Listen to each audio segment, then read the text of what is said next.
Anti Muslim bill उसको पास कर लिया बिल आखिर मोदी सरकार ने। हिंदू खुश हैं इस वक्त भारत के कि जनाब देखें हमारा काम कर दिया, दो काम कर दिया, राम मंदिर की ताकमीर कर दी, अयोध्या राम मंदिर जो है बाबरी मस्जिद की जगह, और दूसरा एंटी मुस्लिम बिल पास कर लिया। हिंदू राष्ट्र, हिंदू सुप्रीमेसी करी है कि आवाजें उठ रही हैं, बिल्कुल जी आवाजें उठ रही हैं, लेकिन वहां की ऑपोजिशन बहुत वीक है। मतलब हमारी ऑपोजिशन तो बड़ी तगड़ी है, उधर की ऑपोजिशन तो बिल्कुल ना होने के बराबर है।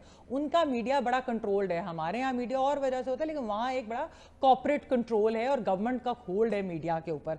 तो वो अगर चंद लिबरल वॉइसेस बोल भी रही हैं तो वो एक्चुअली आम आवाम की जुबान नहीं बोल रही। बेसिकली अगर एक और मुसलमानों के अलावा एक और जो उसमें मेजर इशू है, उसमें अगर हम देखें कि क्या बात है, उसमें ये भी दिखाई दिया कि पाकिस्तान, अफगानिस्तान और बांग्लादेश में जो रहने वाली माइनॉरिटीज हैं उनको इसमें जो अट्रैक्ट किया गया है, लेकिन इसमें अगर कोई मुसलमान है तो उसके लिए कोई भी जो है इसमें कोई एक फ्लेक्सिबिलिटी नहीं दिखाई दी। साथ ही साथ जो बाकी के रिलीजन्स हैं, जिस तरह सिखिज्म हो गया, बुद्धिज्म या फिर तमाम तर, और इवन इसमें पारसी भी जो है शामिल किए गए थे, क्रिश्चियंस भी थे, उनके लिए जो है सिटीजन अमेंडमेंट एक्ट में एक लेवरेज मौजूद थी, लेकिन मुसलमानों को जो है इसमें बार बार टारगेट किया गया है। वहां जो आम आवाम है जिसने इतनी ओवरवेलमिंग मेजॉरिटी मोदी गवर्नमेंट को दी है, वो एक्चुअली एग्री करते हैं मोदी सरकार के साथ, और वो अमित शाह और मोदी को हीरोज कहते हैं इस वक्त, क्योंकि उनके लिए वो जीत गए हिंदुत्व। देखिए बात, ये बहुत बड़ा बिल है, ये एक ऐसा बिल है कि जिसको लेकर के आज से 2 साल पहले बहुत बड़े पैमाने पे दंगे फसाद हुए थे। आपको याद होगा एनआरसी के नाम से एक कानून लाया जा रहा था, उसके बाद घरों में घुस के, मुसलमानों के घरों में घुस के उनकी औरतों को मारा गया था। ये इसका रिएक्शन मुझे ये जरूर लगता है कि इंटरनेशनली इसका बैकलैश ज्यादा होगा, बहुत ज्यादा होगा।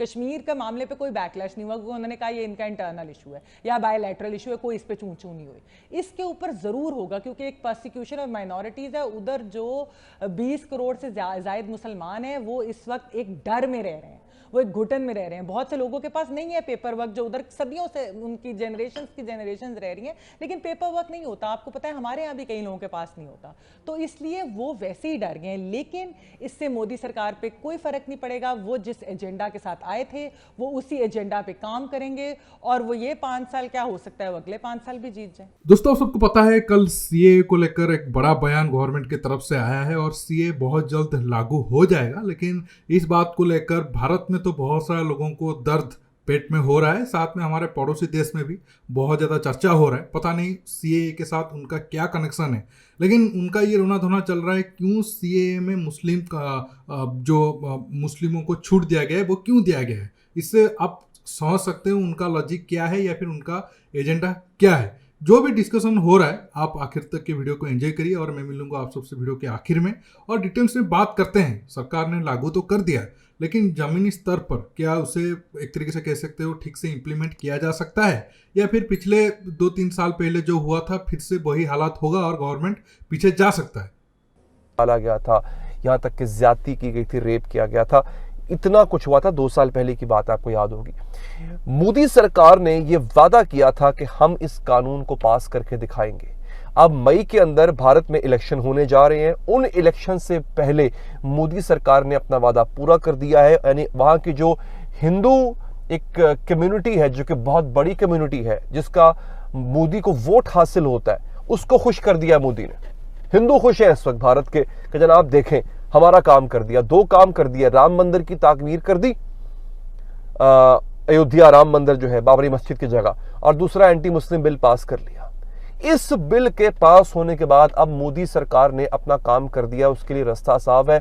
उसको अब दोबारा तीसरी बार इक्तदार में आने से कोई रोक नहीं सकता। यहां तक खबरें आ रही हैं कि जो बॉर्डर स्टेट्स है ना, भारत की जो बॉर्डर के साथ लगने वाली स्टेट्स है, वहां के मुसलमानों की हो सकता है सिटीजनशिप ही कैंसिल कर दी जाए, उनकी भारतीय शहरियत ही शायद कैंसिल कर दी जाए।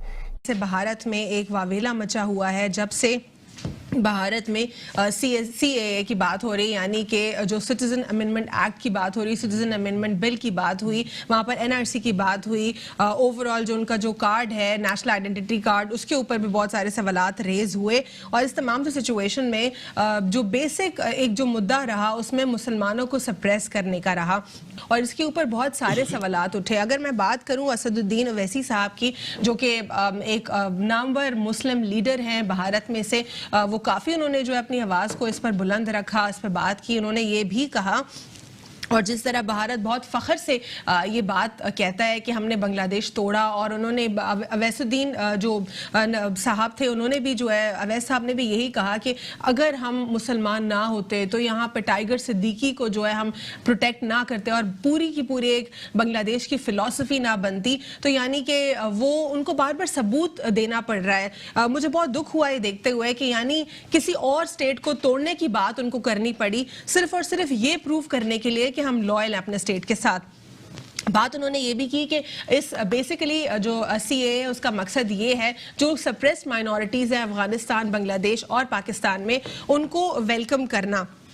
लेकिन अगर ये वाकई वेलकम करना है तो मोदी साहब, आपके पास क्या इतनी जगह है अपने मुल्क में अब इस वक्त कि आप बाकी लोगों को वेलकम करें, और कितने रेशो में, कितनी तादाद में वेलकम करेंगे? आपका होमवर्क कंप्लीट नहीं है, और जो आप लोगों को धड़ाधड़ बुला रहे हैं, एक डिस्क्रिप्शन के ऊपर बुला रहे हैं, लेकिन साथ ही साथ आप एक डिस्क्रिमिनेशन भी कर रहे हैं, और डिस्क्रिमिनेशन आप ये कर रहे हैं कि मुसलमानों को आप नहीं अलाउ कर रहे हैं आने के लिए।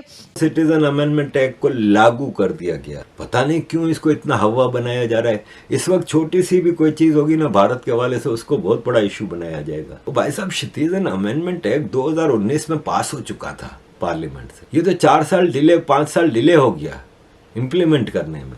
है क्या जिसको इतना बड़ा हवा बना रहे हैं? दिसंबर 2014 से पहले जो भारत में पाकिस्तान, अफगानिस्तान और बांग्लादेश से हिंदू, सिख वगैरह आए हैं जो नॉन मुस्लिम परसिक्यूटेड, उनकी नेशनलिटी को प्रोसेस को तेज किया जाएगा कि एक दूसरे के मुल्क से, यहाँ से जो मुसलमान जाएगा भारत से, या वहाँ से जो हिंदू आएगा उसको अकोमोडेट किया जाएगा। मुसलमानों के साथ ज्यादती है। क्या मुसलमानों के साथ ज्यादती है भाई? पाकिस्तान में तो मुसलमान परसिक्यूट नहीं होता ना, होता है ठीक है, बलोच भी मुसलमान है, परसिक्यूट हो रहा है, मर रहा है, जेनोसाइड हो रहा है, सिंधी भी हो रहा है, मुहाजिर भी हो रहा है, पख्तून भी हो रहा है परसिक्यूट, नो डाउट। लेकिन अब क्या पूरा पाकिस्तान यहाँ पे लेके आ जाएं? पाकिस्तान तो अपने मुसलमान भाई अफगानियों जिनकी पूरे मुल्क को बर्बाद कर दिया पाकिस्तान ने डॉलरों के लिए, उनको उठा उठा के वापस भेज रहा है। देखिए, बहुत सारे लोग सवाल उठा रहे हैं कि अगर CA लागू करना था तो अब इलेक्शन के जस्ट कुछ महीने पहले या फिर कुछ दिन पहले क्यों इसे लागू किया गया?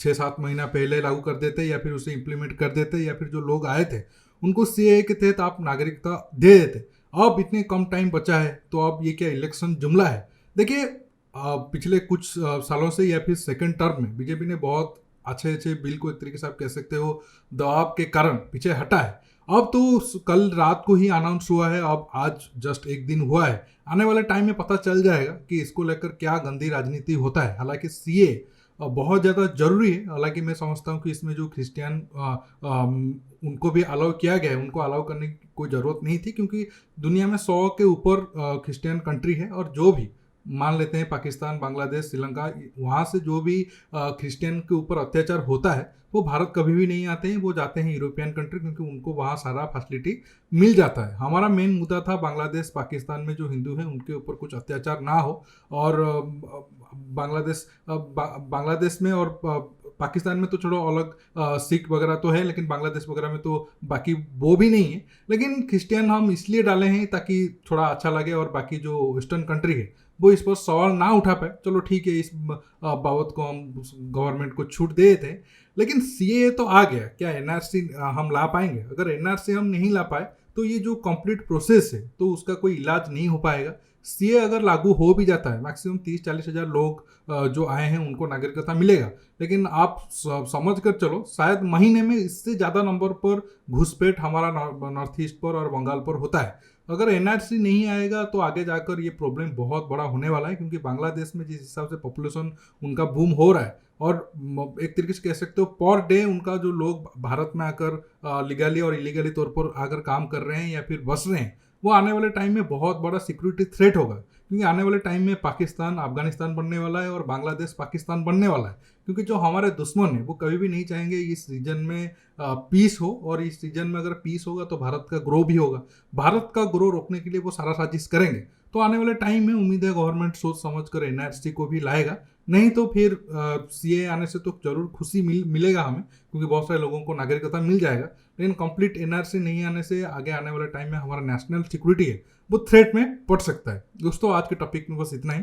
आपको इस टॉपिक पर जो भी राय रखना चाहते हो आप नीचे कमेंट बॉक्स में कमेंट करके बताइए। दोस्तों, रुकता हूँ, बहुत जल्द और एक न्यू टॉपिक के साथ मिलूंगा। नमस्कार, जय हिंद।